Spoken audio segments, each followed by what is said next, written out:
With the basis of geometry, we have to start with a point.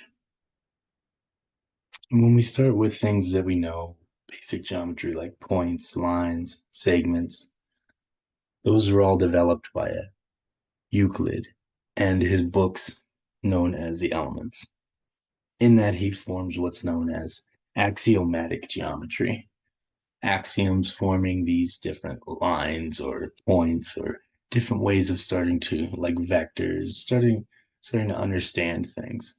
So let's do that. Let's put a couple points on a grid, and in between them we'll draw a line. And the difference between a line and a segment is a segment would be between A and B. That is a segment of a line, being that the line is now moving parallel to this dimensional angle. This is important because we get into what's called a perpendicular line. And when we form a perpendicular line, what that does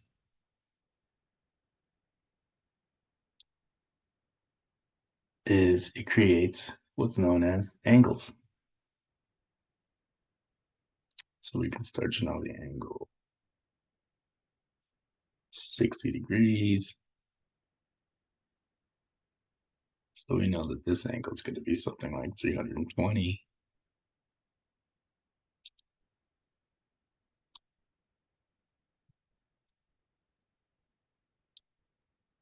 Everything has to equal 360 degrees to equal a full circle.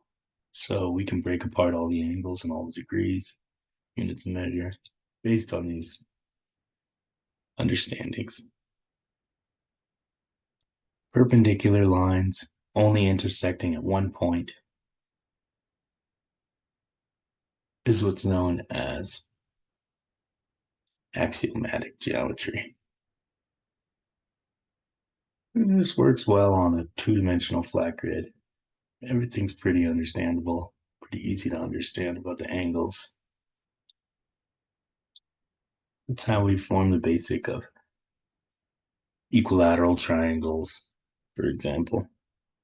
Equilateral triangles have what's known as lines of symmetry. So if I were to cut this completely in half, it would look exactly the same on both sides. Now, when we get into a circle, that has what's known as infinite lines of symmetry. We can cut it anywhere on the circle, it's always going to look like a circle. Whereas when we add lines and we create a square, on the other hand, or a rectangle,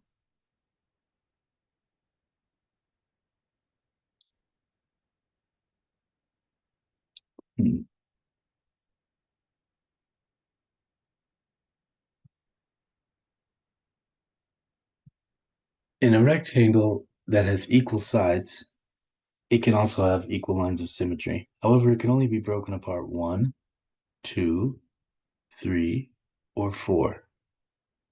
So it has what's called 4 lines of symmetry.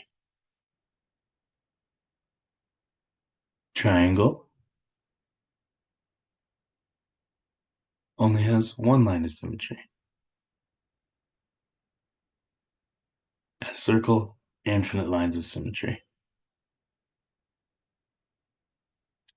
So this gets into a pretty much full understanding of axiomatic geometries and two dimensions and how it forms polygons, simple shapes and geometric shapes. You can take these two dimensions and place them onto each other, and that begins to form a three-dimensional geometry.